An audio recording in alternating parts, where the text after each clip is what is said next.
Anime Collective. So Inio Asano is one of my all-time favorite manga creators. He has a lot of series that have been released in English so far, and I feel like he's one of those creators that people are either hesitant to get into or may even be intimidated by just because he has that reputation of being the guy who creates sad manga series. I truly believe, though, that there's so much more to Inio Asano's works. There's a beauty to them. There's a lot that you can relate to. There's a lot of exploring the human condition and more. So I wanted to go over what to expect from Inio Asano, talk about all of his works that have been released in English so far, and also talk about where to start. That all said, let's get into it. Inio Asano has a miraculous way of crafting unique and groundbreaking series that push the envelope in every way. Whether it's through his social commentary, satire, or themes, his works stand out in their genres.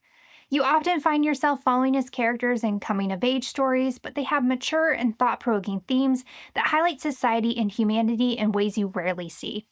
His cynical and satirical tones aren't for everyone, and his series are definitely an acquired taste, but this is exactly why I love them. Asano doesn't try to cater to the masses. Instead, he creates something raw and true to his vision.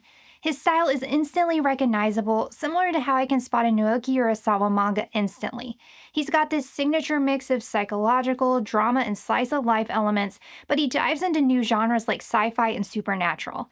While every Asano manga feels fresh, there are some common threads in his work: characters grappling with the harsh realities of life, whether that's chasing dreams, dealing with trauma, or navigating complicated relationships, and he has a signature tone, somewhat similar to how A24 films have a certain vibe to them. His series often center on pivotal moments in his characters' lives, like childhood or young adulthood, exploring themes of self-discovery, change, and more. His works make you think, and sometimes they make you feel uncomfortable. They're not for the faint of heart, but for me, this is part of their appeal.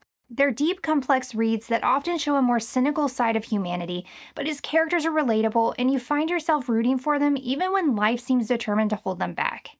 If you're looking for a feel-good story, you won't find that here, at least in the traditional sense. Asano's series are melancholic and tough at times, but there are sprinkles of beauty and happiness within the darkness. People often hesitate to get into his works because of their reputation for being sad, especially Goodnight Punpun, but they aren't all doom and gloom, and titles like Dededede Demons have a good mix of humor and heartwarming moments that make them feel lighter than most. Asano tackles topics that we shy away from, exposing both personal and societal flaws in a raw, often brutal manner that rips those rose-colored glasses off our faces. He's unafraid to be gritty and provocative, and while his stories are serious, they're also full of genuine connections, flawed but lovable characters, and dynamics in life events that feel all too real, and in turn relatable. You'll laugh, cry, and feel every emotion possible, even those that are hard to experience, but they have a lot to offer. He's also what I'd describe as a next-gen artist, using tools like Unreal Engine to build detailed, immersive worlds. His detail is incredible, whether it's the painstaking work he puts into his settings or the little imperfections he adds to his character designs that make them feel human. Watching him work on the TV show Urasawa no Aki no Manben gives us a glimpse into his meticulous process, from sketching to inking, and adding textures that make his art feel less polished and more real. It's this level of care that brings his characters and stories to life. Inio Asano's manga are explorations of the human condition filled with emotional depth, complex themes, and some of the most beautiful artwork I've ever seen.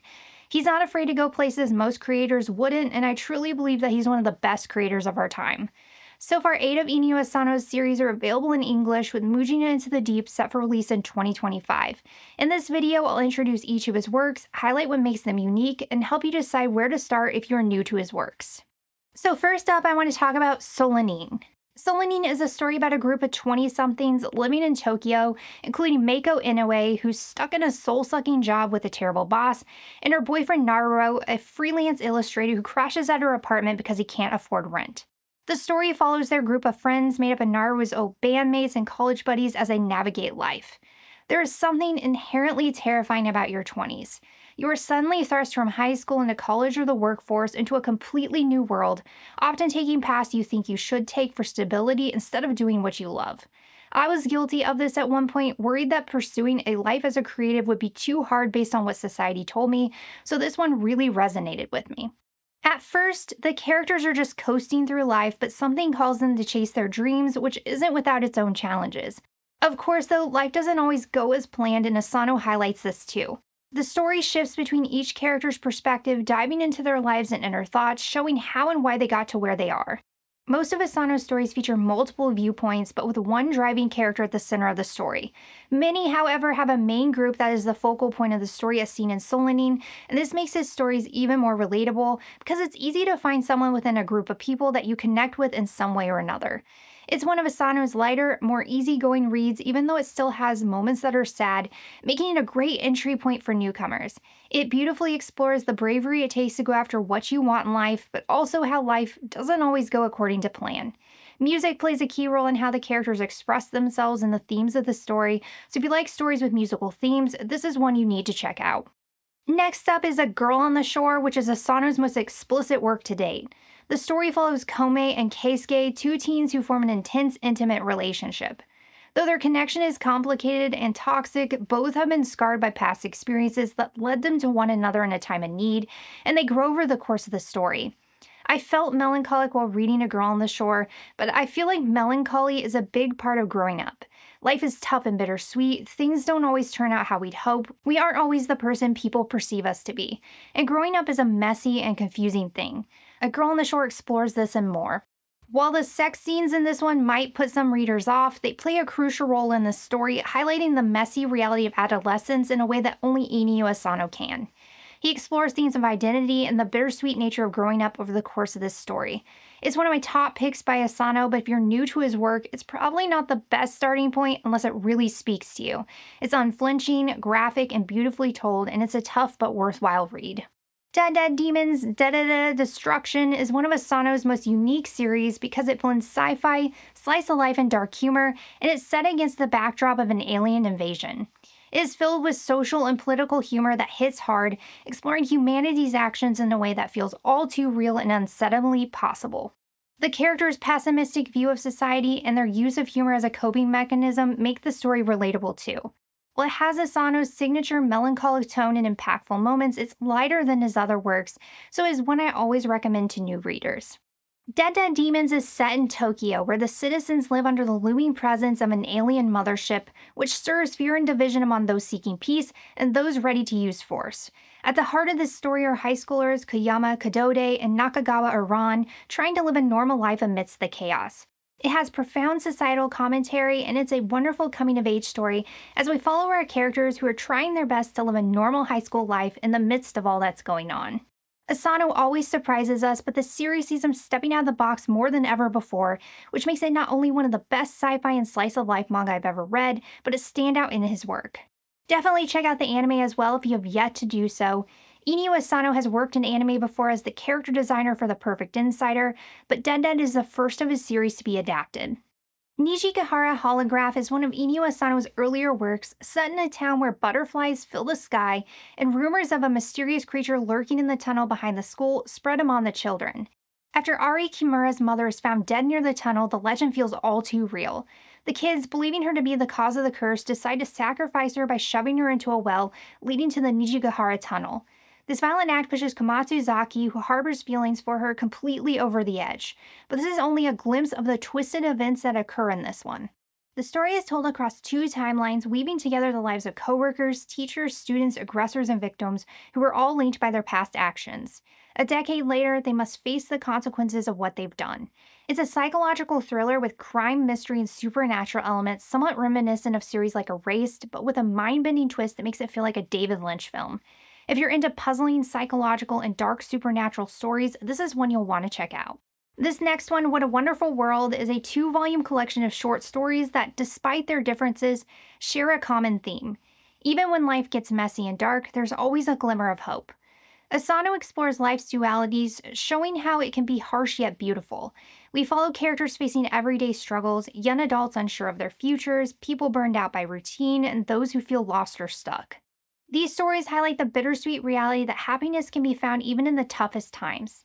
There's a subtle beauty within the darkness, reminding us that it's the little moments that make life worthwhile. What a Wonderful World is out of print, but if you're a fan of Asano's full-length works, it's worth seeking out. Short story collections give creators a chance to explore and experiment with different ideas, and What a Wonderful World showcases his storytelling in a more condensed but impactful way. Up next is Downfall, which is a drama that explores the darker side of creative industries and the complexities of personal relationships. It follows Kawara Fukusawa, a manga artist struggling with the disintegration of his professional and personal life. After his hit series ends, Kawaru finds himself stuck in a creative and emotional rut, under pressure to produce another success while his marriage crumbles. Asano delves deep into the human condition through the eyes of a struggling artist, examining how success impacts creativity, the challenges of working in a creative field, and the inevitable burnout and apathy that follow. The story doesn't shy away from showing Kawaru's downward spiral, highlighting the painful disconnect between professional success and personal fulfillment. Watching his internal and external conflicts unfold is an uncomfortable, sometimes frustrating experience, but it's a brutally honest portrayal of a struggling artist. Many of Asano's stories follow younger characters, but Downfall follows an adult who is solidified in his career, struggling with the personal aspects of his life, and this makes it unique. However, it is also incredibly sad, making it a challenging read. Definitely keep this in mind if this story intrigues you. Goodnight Punpun by Inio Asano is a series I put off reading for months because time and time again I was warned about how sad of a read it is. I don't want this to put any of you off from reading the series because it's one of the best manga I've ever read, but you need to be in the right headspace before you get into this one. If you pick this one up thinking it's a cute story about a little bird, you're in for a shock. I actually know someone who did just that, and man, were they surprised. They ended up loving it, but it was definitely not the heartwarming tale they were expecting. This coming of age story follows Punpun Onodera, whose parents' marriage is falling apart. His dad ends up in jail and his mom is in the hospital. He moves in with his uncle, who's seen as a failure, and falls for a girl involved in a cult. Punpun turns to God, but God's no help. You watch him grow up, facing one hardship after another, and see how everything he goes through shapes him from childhood into young adulthood. What makes this series so powerful is how real it feels. The ups and downs of relationships, the way people drift in and out of your life, and how some can change you for the better or worse. It's all in this one. Punpun and his family are drawn as bird-like figures, setting them apart from everyone else, which brilliantly shows how disconnected they feel from the world. It's also a clever way for Asano to represent Punpun's mental states, with each form reflecting what he's going through inside. Inio Asano's series are cynical, harsh, and bleak, so if you're someone who prefers to read lighthearted series, Goodnight Punpun may not be for you. It dives into difficult topics and explores mental health in a way that few other series have ever done before. It isn't a pretty series by any means, even though the highly detailed and beautiful panels often make it feel like one. It's a masterpiece that showcases the cruel, dark nature of the world through a realistic lens, and while it isn't an easy-to-read feel-good series, it's a masterpiece that will change the way you think about the world as well as manga entirely. This last one, Mujina Into the Deep, is the latest of Inio Asano's manga to be licensed, and it's set in a near future where human rights are bought and sold. Without rights, you're a Mujina, living without protection, laws, or limits. It's a brutal world where if the rules don't apply to you, you can do anything you want as long as you have the skills. The story follows a young assassin carrying a katana, slicing her way through the city of Tsukumo and the people she meets along the way. Asano dives into new territory with this one, with a series that features intense action and is yet again unlike anything he's done before. It blends brutal, bloody combat and thought-provoking themes, exploring what it means to choose your own family in a world where nothing is guaranteed and more. With each release, Asano seems to push his art to even heights, and Mujina Into the Deep is no exception. The dynamic and detailed artwork brings this harsh world of assassins to life, showcasing some of his best panels yet. This is his most action-forward series to date, and it's definitely one to keep an eye out for when it releases in February. Now that we've covered all of his series available in English, where should newcomers start with Inio Asano? I'd recommend starting with Dededede Demons or Solanin. Solanin is just one volume, making it easy to dive into, and I feel it introduces Asano's works in a beautiful way. The characters are relatable, navigating their mid-20s. It's one of his best explorations of the human condition, and it's a compact, impactful read. Dededede Demons is another great starting point. While it has Asano's distinct tone, it's one of his lighter reads and it has a unique sci-fi twist. I feel like there's a balance in this one, while others like Downfall just take you deep into despair. Dededede Demons has ebbs and flows that make it more accessible to new readers. It's got this nice balance of serious and comedic moments, making it one of the most accessible of his to date. But if you don't find yourself pulled into Asano's world with these, definitely give Goodnight Punpun a read. It's his best work to date in my opinion, and an absolute must-read. If you enjoy these, definitely dive into his others like A Girl on the Shore, Nijigahara Holograph, What a Wonderful World, and Downfall, and be sure to check out his new series, Mujina Into the Deep, one of my most anticipated of 2025. I hope you enjoyed this deep dive into Inio Asano's works. He's one of my favorite creators, and I can't wait to highlight more of his series on the channel. If you're already a fan, let me know your favorite Asano series in the comments. If you're new, let me know which series you're most excited to check out. Thanks as always for watching, guys, and I'll see you all next time.